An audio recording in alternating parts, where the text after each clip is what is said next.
우리 말씀 보겠습니다. 누가복음 9장 51절에서 56절입니다.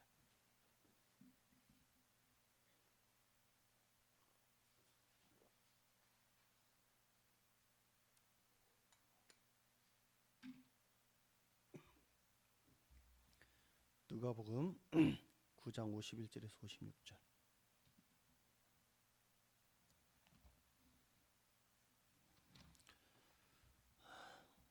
다 같이 우리 봉독합니다. 시작. 예수께서 승천하실 기약이 차감해 예루살렘을 향하여 올라가기로 굳게 결심하시고 사자들을 앞서 보내심에 그들이 가서 예수를 위하여 준비하려고 사마리아인의 한 마을에 들어갔더니 예수께서 예루살렘을 향하여 가시기 때문에 그들이 받아들이지 아니하는지라. 제자 야고보와 요한이 이를 보고 이르되 주여, 우리가 불을 명하여 하늘로부터 내려 저들을 멸하라 하기를 원하시나이까. 예수께서 돌아보시며 꾸짖으시고 함께 다른 마을로 가시니라. 아멘.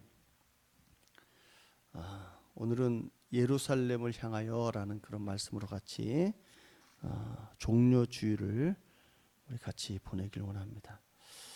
종려주일이라는 그 말은 예수님의 이제 마지막 그 사역을 마치시고 예수님이 우리의 모든 죄를 담당하시기 위해서 예루살렘으로 향하는 그런 날을 시작하면서 종려주일이다 이렇게 말합니다. 종이란 그 말은 마칠 종자를 써서 이제 예수님의 모든 사역을 마쳤다 이런 말입니다. 예수님이 이제 모든 사역을 다 마치시고 이제 하나님 앞에 이제 하나님으로서 다시 제자리로 돌아가시는 그런 순간을 말합니다. 우리가 이 날은 어쩌면 우리에게 굉장히 귀중한 날입니다. 왜냐하면 터닝 포인트가 되는 이 시점을 기점으로 해서 우리의 모든 죄가 다 용서함 받고 그리고 다시 태어날 수 있는 그런 시기일 수 있다는 얘기죠. 저는 종려주일만 되면 항상 우리가 달려왔던 그 길들을 다시 한번 돌아봐야 된다 이렇게 생각합니다. 1998년에 있었던 그 동계올림픽 그 사건을 여러분 아실라 모르겠습니다. 나가노에서 열렸던 동계올림픽이었는데 그 동계올림픽 그 경기 TV 그 경기를 시청한 적이 있어요. 근데 그 TV 중계 중에 뭐가 나왔었냐면 그 올림픽 기간 중에 금메달을 딴 선수들의 삶과 그 훈련 과정을 담은 그 다큐멘터리 그 프로그램이 있었어요. 저는 우연히 이제는 그걸 이제는 보게 돼서 다큐멘터리 그 프로그램 그 내용이 뭐냐면 제목이 로드 투 나고나예요. 그러니까 그 나가노로 가는 길 이런 뭐 이렇게 그거를 번역하면 나가노로 가는 길이라는 제목이죠. 근데 그 훈련 과정이 동계 올림픽을 위해서 4년 동안 얼마나 열심히 훈련하는지 몰라요. 열심히 훈련하는데 훈련하는 그 사람 중에 나를 감명시켰던 사람이 바로 아프리카 나이지리아 선수였어요. 이 사람은 이 아프리카에는 눈이 없잖아요. 근데 그 아프리카 그 모래사막에서 스키를 막 타고 스키를 자기 발에다 메고 막 달리기를 하는 거예요. 그런 연습을 하는 거예요. 그렇게 연습을 하고 4년 동안 열심히 연습했던 이 아프리카 나이지리아 이 선수가 이제 올림픽에 참석을 했죠. 그리고 올림픽에서 이제는 자기의 모든 실력을 이제 다 뽐내기 위해서 이제 왔습니다. 와갖고 올림픽 경기에 참석한 그 종목이 뭐냐면 크로스 컨트리예요. 그러니까 스키를 타고 서론을 달리는 그 게임이죠.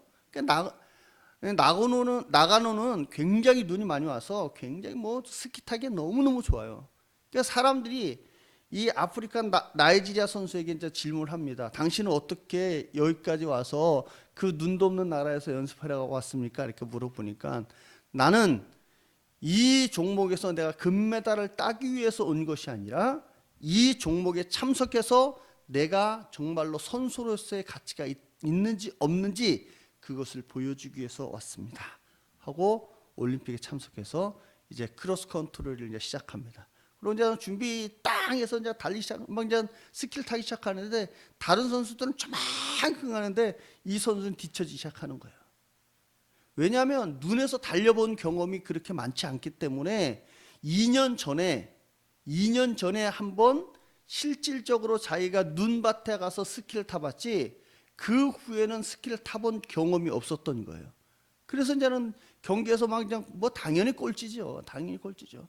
근데 열심히 자기가 목표한 그 지점을 향해서 열심히 달려서 갔습니다. 근데 여기서 더 감동적인 게 뭐냐면 금메달을 크로스컨트리 금메달을 따고 들어온 그 1등 선수가 아프리카 나이지리아 이 선수를 끝까지 꼴등이 들어오는 그 순간까지 그 목표점에서 박수를 치고 기다리고 있는 거예요.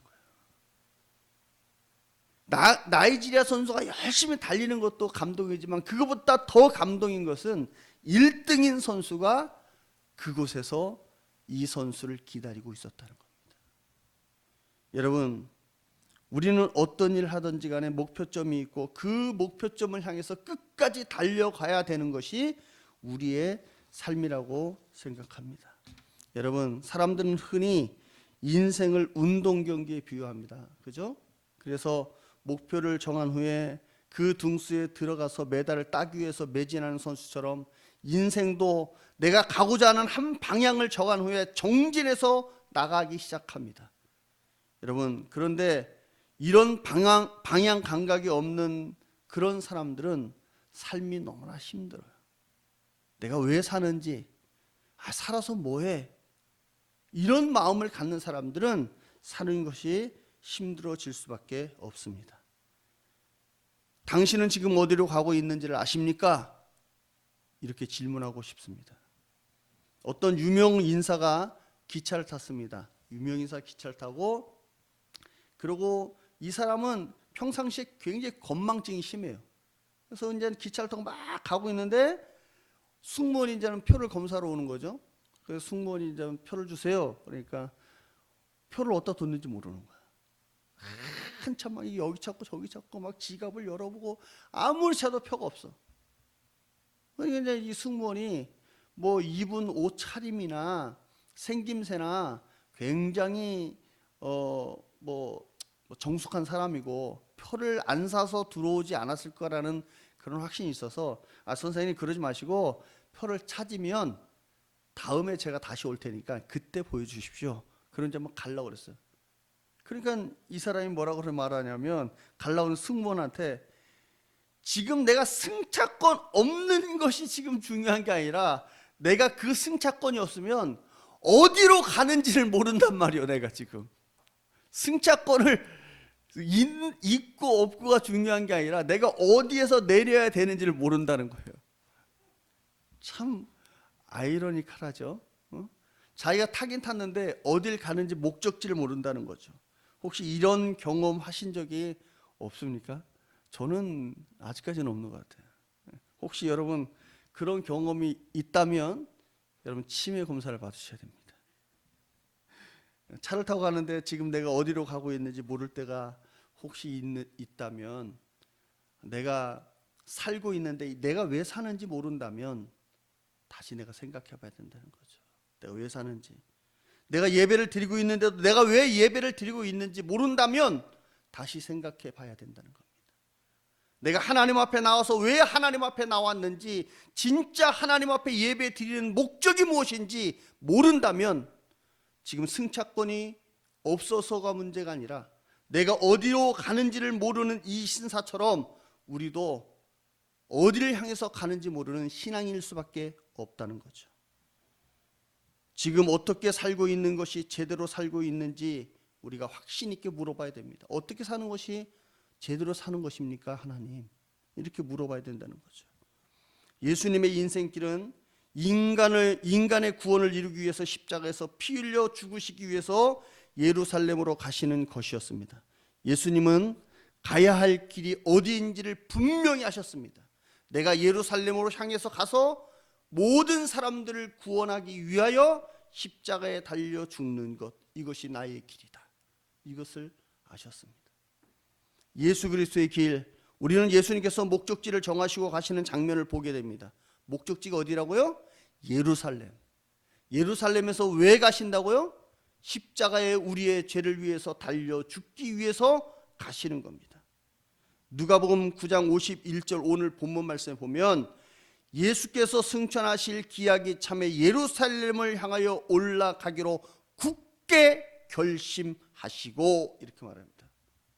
뭘 했다고요? 굳게 결심했다. 그냥 결심도 아니고 굳게.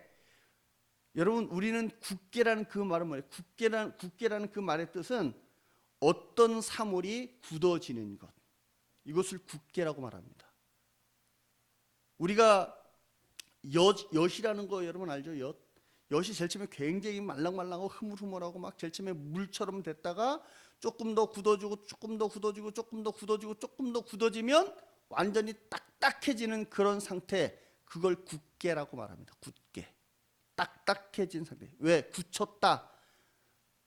그 굳게 결심하시고, 이 말은 흔들림 없이 내가 이 죽음을 당당히 맞을 수 있는 그런 마음을 가지고 올라가시기로 마음먹었다는 거죠.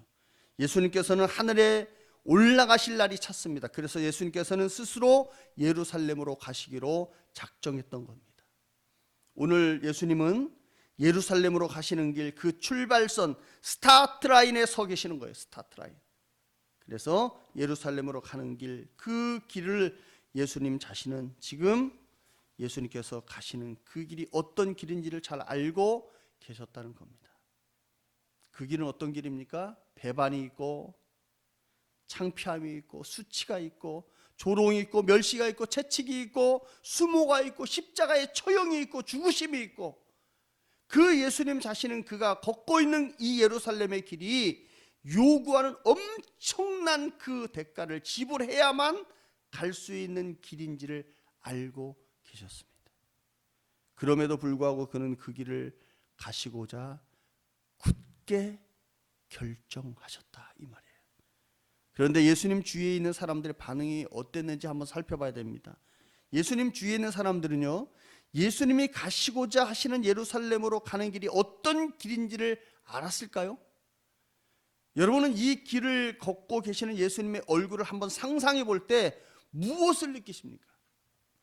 예루살렘으로 걸어가시면서 행복하고 즐겁고 막 그러셨을까? 누가복음 9장 51절에서 56절 오늘 본문 말씀에 보면 이런 장면이 나옵니다. 어떤 장면이 나오냐면, 예수님께서 마음을 정하시고 예루살렘으로 가시던 중에 사마리아 마을에 이제 이릅니다. 사마리아 마을 어느 집에서 쉬시려고 이제 들어가시려고 그랬어요. 그런데 그 마을 사람들은 예수님이 예루살렘으로 가시는 도중이기 때문에 예수님을 맞아들이려고 하지 않았습니다. 왜 맞아들이지 않으려고 하셨을까? 이 말의 뜻은 사마리아 사람들은 예수님이 자기 백성을 위해 오시지 않고, 사마리아 사람들 위해서 오시지 않고, 사마리아 사람들을 구원해 주시기 위해서, 사마리아 사람들을 부강하기 위해서, 사마리아 사람들을 위로해 주기 위해서, 사마리아 사람들을 치료해 주기 위해서 오시지 않고 예루살렘 백성을 위해서 오셨다고 생각했어요. 왜? 예루살렘으로 향해서 가니까. 그 길이 배반의 길이고 고통의 길이고 죽음의 길인데도 불구하고 사마리아 사람들은 몰랐다는 거예요.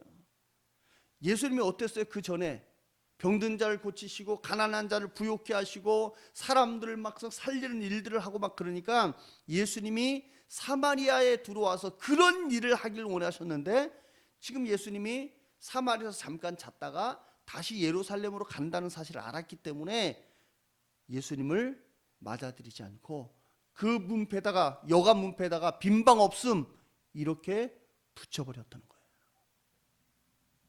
여러분, 그들은 예수님께서 예루살렘으로 가시는 길이 끝이 무엇을 가져다 주는지를 몰랐던 것입니다.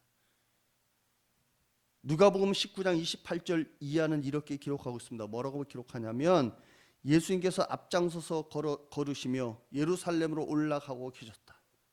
그런데 예수님께서 예루살렘으로 가고 계시는 그 주변에 두 종류의 다른 사람들이 서 있었다. 한 종류의 사람들은 나귀를 타고 예루살렘으로 들어가시는 예수님을 향해서 큰 소리로 예수님을 찬양하면서 복되시도다 주의 이름으로 오시는 왕이여 하늘에는 평화 가장 높은 곳에는 영광 막 그러면서 막 호산나 호산나 막 그랬다는 거죠. 그거 얼마나 컸는지, 그 소리가 얼마나 컸는지 그 소리를 듣고 있던 다른 사람들은 그 무리들 가운데 섞여 있으면서 호산나고 외쳐대는 그 군중들의 소리에 못마땅했어요. 그래서 예수님께 말합니다. 뭐라고 말하냐면 선생님의 제자들을 꾸짖으십시오. 왜 저렇게 떠드는데 가만히 두십니까? 이렇게 말한다는 거죠. 그 말한 사람이 누구냐면 바리새파 사람들이에요. 바리새파 사람들이 그렇게 말하는 거예요. 여러분, 우리가 예수님을 믿으면서 때로는 예수님을 공경하고 예수님을 막 좋아하고 그러지만 때로는 예수님 정말 이럴 수가 있습니까? 어떻게 그럴 수가 있어요? 막 이렇게 원망할 때도 있어요. 여러분, 호산나 찬양하며 종려나무 가지를 흔들어대는 이 무리들, 그들은 예수님이 가는 그 길의 의미를 알았을까요? 호산나 다윗의 왕이요 막 그러면서 이분이 정말로 우리를 구원해 주실 분이라는 이 사실을 알고 했을까요? 여러분, 호산나 찬양하며 예수님을 환영하는 사람들과 제자들을 꾸짖지 않는다고 예수님을 비난하는 바리새파 사람들은 예수님이 어디로 가고 계시는지를 알았을까요? 예수님이 가는 길의 의미를 알았을까요? 저는 그렇지 않다고 생각합니다. 이후에 누가복음 19장 41절 말씀에 보면 예수님은 예루살렘의 그 도성에 다가오셔서 성을 바라보시면서 눈물을 흘리시면서 말씀하십니다. 뭐라고 말씀하시냐면 오늘 내가 평화의 길을 알았더라면 얼마나 좋았겠느냐. 그러나 너는 지금 그 길을 보지 못하는구나. 여러분, 예수님이 우시면서 그러는 거예요. 내가 평화의 길을 알았더라면 얼마나 좋았겠느냐. 내가 예루살렘에 들어가서 모든 사람들을 예수님 발 앞에 복종시키고 예수님의 발 앞에 그 사람들을 종으로 만들 거라고 생각했던 사람들이 호산나 다윗의 자손이요 이렇게 말했다는 거예요. 예수님은 지금 예루살렘으로 돌아가시기 위해서, 죽기 위해서, 고난의 길을 가기 위해서 예루살렘으로 가는데 그 길을 가는 그 예수님을 바라보면서 뭐라고 그러냐면 우리를 구원하기 위해서 오실 왕이요 이렇게 말하는 거예요. 우리의 왕이 되실 분이요 이렇게 말하는 거죠. 여러분, 예수님이 왕이 되는 게 좋습니까? 그러시면 우리의 죄를 위해서 십자가에 달려 돌아가시고 우리의 모든 것들을 회복시키는 것이 좋습니까? 여러분, 고대로부터 믿음의 유산을 가장 잘 지켜온 하나님의 도성 예루살렘, 그 예수님의 최고의 목적지인 예루살렘, 그곳 사람들은 예수님의 길을 알지 못했습니다. 왜? 예수님께서 세상의 편한 길을 다 마다하고 그 고난의 길을 걷기 위해 예루살렘으로 입성하시는지를 그들은 알지 못했다는 겁니다. 그것이 예수님의 마음을 너무나 아프게 했던 것입니다. 여러분, 예수님의 마음을 왜 아프게 했을까? 왜 예수님의 마음이 아팠을까? 예수님의 마음을 몰랐기 때문에. 우리가 신앙생활 하면서도 예수님의 마음이 무엇인지를 먼저 알고 신앙생활 하는 것이 참 중요합니다.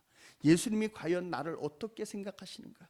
과연 내가 예수님의 뜻대로 살고 있는가? 하나님의 뜻대로 살고 있는가? 점검하고 사는 것이 중요하다는 얘기입니다. 예수님을 향해서 내가 가고 있는가? 잘 가고 있는가? 어떤 사람이 이렇게 얘기하더라고요. 예수님 믿는 것이, 예수님 믿으면 착해지는 것이 예수님 믿는 겁니까? 예수님 믿으면 내 생활이 정말로 옛날에 뭐 그냥 못된 짓을 하던 것이 뭐 착한 사람으로 이렇게 변하는 것이 예수님 믿는 것입니까? 그렇게 얘기하는 사람이 있어요. 여러분, 예수님 믿는 것이 여러분 착해지는 것만을 위해서 예수님 믿는 것이 아니라는 거예요. 분명한 목적이 뭐예요? 예수님 믿으면 내가 구원받는 삶을 살게 되기 때문에 예수님 믿는 거예요. 그것이 목적이에요. 그것이. 여러분, 착해지는 것은 그 다음 문제야. 내가 그 목적을 분명하게 알면 착해지는 것, 내가 하나님 앞에 잘 사는 것, 이것은 그 다음의 문제로 우리에게 다가온다는 거죠. 그들이 나의 길을 조금이라도 알았더라면, 주님이 하시는 말씀이에요. 그들이 나의 길을 조금이라도 알았더라면. 구원을 가져오고 계시는 예수님을 몰라보는 그들을 보시면서 예수님은 슬퍼하셨습니다. 예수님은 구원을 위해서 이 땅에 오셔서 당신의 그 길을 예루살렘을 향해서 가는데 그들이 그걸 몰랐기 때문에 슬펐다는 거죠. 예루살렘으로 향하시는 예수님의 길의 의미를 알아야 합니다. 분명히 알아야 합니다. 하지만 그들은 예수님이 당하실 수치의 의미를 몰랐습니다. 그들은 예수님이 당하시는 죽음의 그 가치와 죽음이 가져올 부활의 능력을 몰랐습니다. 그들은 오늘 예수님께서 걷고 계시는 그 길이 예수님이 생애에 있어서 가장 귀중한 길임을 몰랐습니다. 그들은 예수님의 죽으심이 그들 모두에게 새로운 생명을 가져온다는 사실을 몰랐습니다. 그들은 예수님이 사람들에게 거절을 당했지만 영원하신 하나님에 의해서 영원히 구세주로 인정받게 된다는 사실을 몰랐습니다. 중요한 게 뭐예요? 하나님께 인정받는다는 거예요. 하나님께 인정받는다는 거. 우리가 이 땅에 살면서 세상에게 인정받는 거 중요하지 않습니다. 하나님께 인정받는 것이 결정적으로 중요합니다. 결정적으로 하나님께 인정받는 거. 여러분, 세상에 살면서 여러분, 사람들이 우리를 인정해 주는 거 많잖아요. 너무나 너 당신 일 잘해. 너무너무 성실해. 너무 착해. 얼마나 말도 이렇게 잘하는지 모르겠어. 얼마나 마음씨가 고운지 모르겠어. 이런 착한 말들을 많이 들어요. 근데 그거는 사람들이 인정해 주는 거고, 하나님이 인정해 주는 것이 무엇이냐는 거예요. 여러분들에게 하나님이, 야, 그래, 너 정말 잘했다. 너 정말 최선을 다했다. 요즘 코로나19 때문에 다들 그냥 힘들고 어려운 가운데 정말 신앙생활 하는 것이 얼만큼 소중하고 중요한지를 다시 새삼스럽게 깨닫습니다. 그죠? 교회를 가고 싶어도 집안 이제는 부인은 나가는데 남편이 안 나가요. 근데 부인이 막 교회 가려고 그러는데, 야, 지금 방송에서 지금 계속해서 교회 가지 말라고 그러고 그러고 거리두기 하자고 그러는데 너 가갖고 너 거기 옮으면은 어떻게 할래? 너 그럼 교회에다 피해 주는 거 아니야? 막 이렇게 교회에다 피해 준다고 막 그러면서 교회 가지 못하게 하고, 너만 아프면 다행인데 다른 사람도 아프면 안 되잖아, 막 이렇게 얘기하면서. 물론 거리두기 하는 거 참 중요합니다. 지금 시기가 굉장히 위험한 시기니까 피하는 것 참 좋습니다. 그러나 우리가 분명히 알아야 될 것은 주님 앞에 예배하는 것마저도 우리가 등한시하면 안 된다는 거예요. 우리가 모든 교회들이 영상 예배를 드리고 그러지만 이제 떨어져서 안 보인다고, 요 의자에 앉아서 예배 안 드리고 안 보인다고 마음대로 그냥 예배 드리거나 내 마음가짐을 흐트러뜨리고 예배 드리거나 어디 그냥 기대 갖고 이렇게 예배 드리거나 막 누워서 예배 드리거나 막 이런 그런 모습들을 안 봐도 여러분 자유롭게 드리니까, 먹으면서 커피를 마시면서 예배 드리도 누가 뭐라고 그래요? 아무도 뭐라고 안 하고 누가 지적하는 사람도 없고, 그것이 자유로워지는 거예요. 자유로워지는 거예요. 그게 나중에 코로나19가 끝나고 그거 신앙생활로 다시 교회로 다시 와서 예배 드릴 때 힘든 예배가 될 수 있어요. 힘든 예배가. 그러니까 지금부터 뭐 해야 된다고요? 내 자신이 잘 하나님 앞에 세워가는 것이 정말로 중요합니다. 여러분, 결정적으로 그들은 눈물 없이 갈 수 없는 예수님의 골고다의 길, 그걸 헬라어로 말하면 비아 돌로로사 이렇게 말합니다. 비아 돌로로사. 그 골고다의 길이라는 뜻인데, 아직도 스페인이나 이쪽에 가면 비아 돌로로사라는 그 길이 있습니다. 스페인에도. 그래서 그 골고다의 그 길을 가는 예수님의 모습을 우리가 생각해봐야 됩니다. 그 길은 고난의 길이었습니다. 하지만 비아 돌로로사는 결국에는 구원과 생명의 기름을 알 수 있다는 것입니다. 예수님은 눈물을 흘리시면서도 예루살렘 성 안으로 들어가셨습니다. 왜? 우리를 위해서. 예수님의 골고다 언덕길은 여행길이 아니었습니다. 비아 돌로로사는 여행길이 아니었어요. 지금 스페인의 그 비아 돌로로사는 여행길입니다. 순례객들이 다니는 여행길이에요. 여행길. 근데 예수님이 갔던 그 길은 여행길이 아니라 고난의 길입니다. 예수님의 비아 돌로로사는 휴가길이 아니었습니다. 예수님의 비아 돌로로사 골고다의 언덕길은 눈물 없이는 갈 수 없는 길이었습니다. 예수님의 골고다 언덕길은 바로 우리의 죄 때문에 걸으시는 구원의 길이라는 사실을 반드시 잊지 말아야 될 줄 믿습니다. 우리들의 길은 어디입니까? 그러면 우리들의 길. 여러분은 지금 어디로 가고 계십니까? 이제 묻습니다. 여러분 어디로 가고 계십니까? 우리는 지금 사순절 마지막 주간을 보내고 있습니다. 이번 주 금요일은 성금요일입니다. 그죠? 저 뒤에 저희가 한 주간 우리가 말씀 묵상하는 그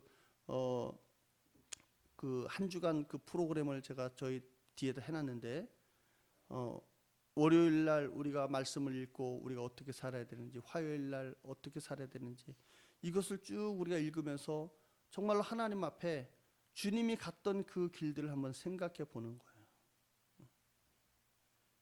지금은 코로나19로 예배를 드리지 못하지만 우리는 기억해야 됩니다. 예수님께서 십자가에 달려 돌아가시는 주님의 고통과 죽으심을 기억해야 됩니다. 우리가 이렇게 되니까 예배가 얼만큼 소중한지를 다시 한번 깨닫습니다. 사람이 얼만큼 소중한지를 다시 한번 깨닫습니다. 성도가 얼만큼 귀하다는 것을 다시 한번 깨닫습니다. 여러분, 다음 주일에는 주님의 부활이 가져온 새 생명의 위대함을 찬양할 것입니다.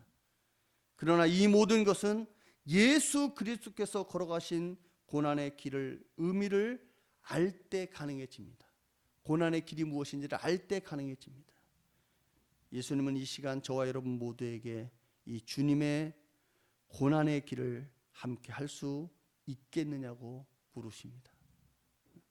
예수님과 함께 걷는 골고다 언덕길은 분명한 목적지가 있는 길입니다.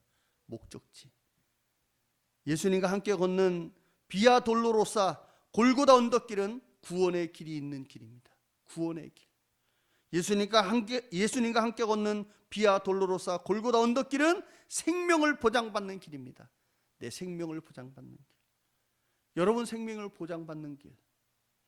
예수님과 함께 걷는 비아 돌로로사 이 고난의 언덕길은 안전이 보장받는 길입니다. 예수님과 함께 걸으면 생명이 보장받지만 안전도 보장받아요. 안전할 수 있다.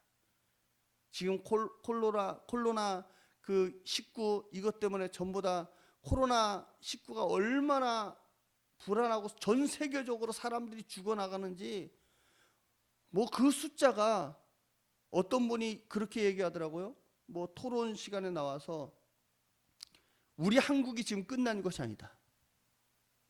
제2의 코로나 사태가 올 수 있다.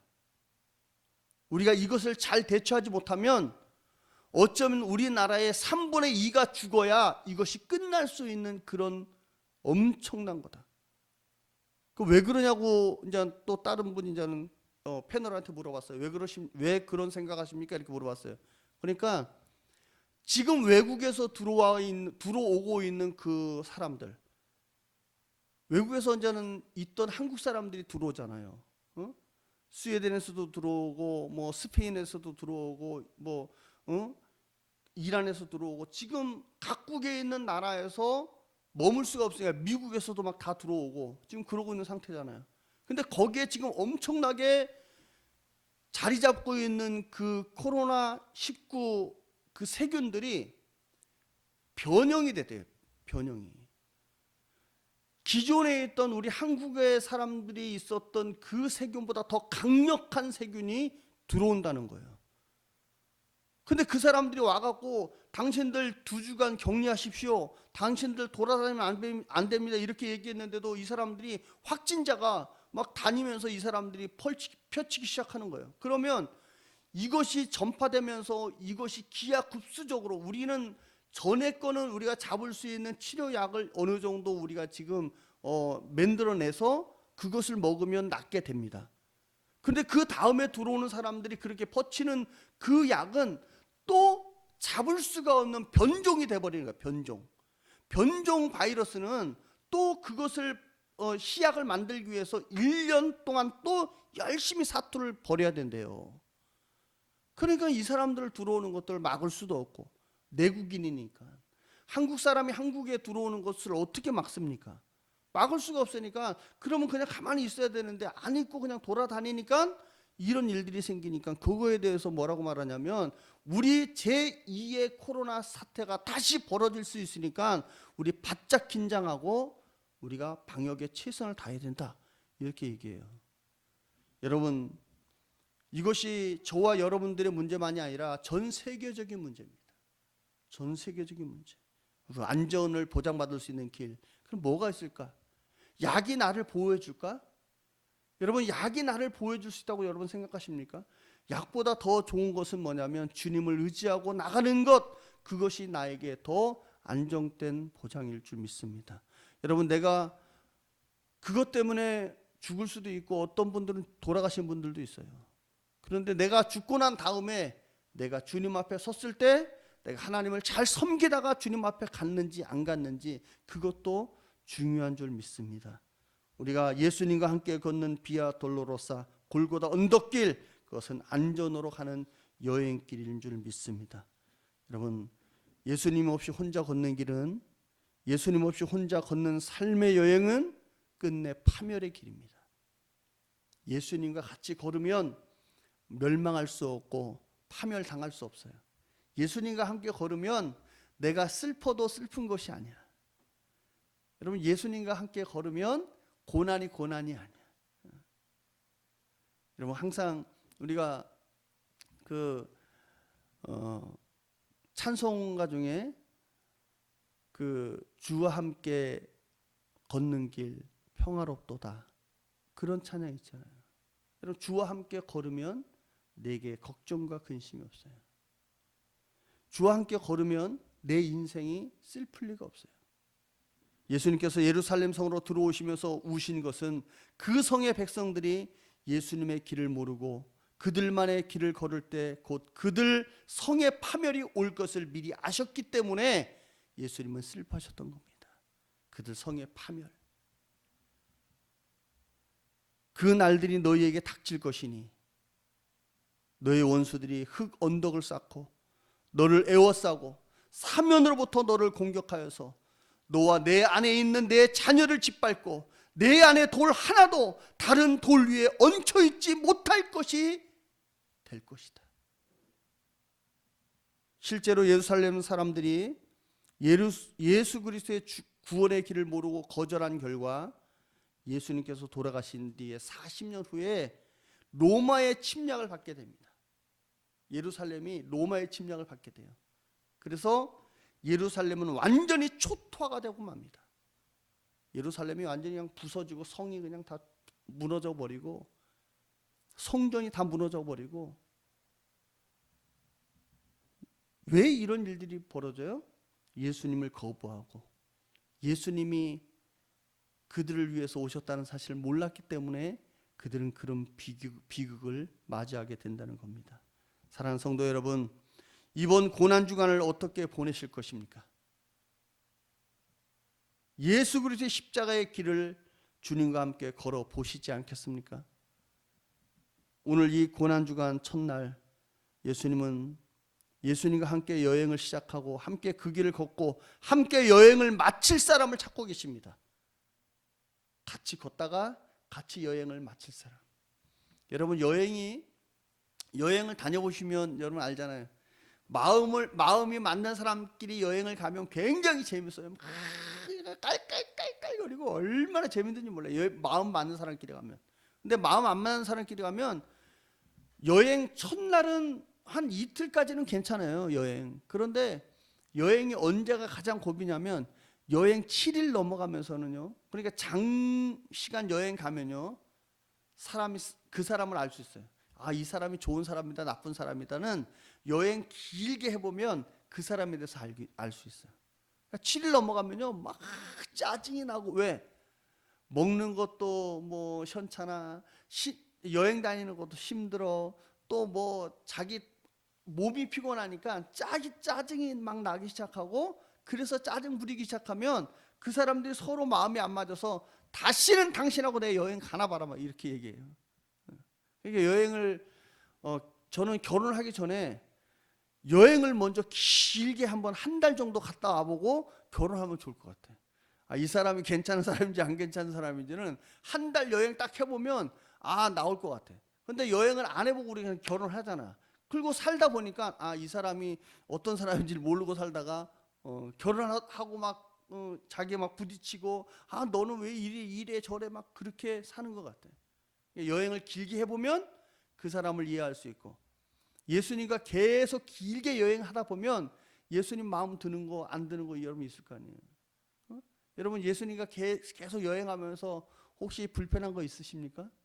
그러면 여러분 예수님과 다시 한번 여행을 떠나십시오. 여러분 예수님과 여행을 다시 한번 떠나셔야 돼요. 분명히 저는 여러분들에게 말합니다. 예수님과 같이 걷는 삶은 피곤하지 않고 절망과 죽음에서 헤어나올 수 있는 그런 길인 줄 믿습니다. 예수님과 함께 걷는 인생의 길은 생명의 길이고 안정을 보장받는 길인 줄 믿습니다. 사랑하는 성도 여러분, 주양교회 성도 여러분, 예수님은 우리를 살리시기 위해서 예루살렘으로 가셨지만 우리는 영원한 천국을 향해 전진하는 행복한 성도가 되시기를 간절히 주님의 이름으로 축원합니다. 기도하겠습니다. 하나님 아버지 감사합니다. 오늘 하나님의 귀한 은혜와 사랑 가운데 우리의 삶을 주님께 맡기고 나갑니다. 하나님, 우리는 부족하고 연약하지만 우리가 예루살렘으로 향해서 가는 예수님을 잘 모르지만 우리의 갈 목적지는 분명히 정해져 있음을 깨달사오니 하나님 우리에게 더욱더 귀한 삶을 허락하여 주시고 아름다운 은혜를 허락하여 주시옵소서. 아버지 하나님, 그리하여 우리의 삶이 더욱더 복되게 하여 주시고 주님 나라에 도착했을 때 우리가 참 잘했다 칭찬받는 믿음의 성도가 되게 하여 주옵소서. 아버지 하나님, 이 땅에 살면서 저희들 어려움 겪지 않게 하여 주시고 늘 주님 앞에 더욱더 굳건한 믿음의 사람이 될 수 있도록 하나님 은총을 베풀어 주시옵소서. 예수님 이름 받들어 감사하며 기도합나이다. 아멘.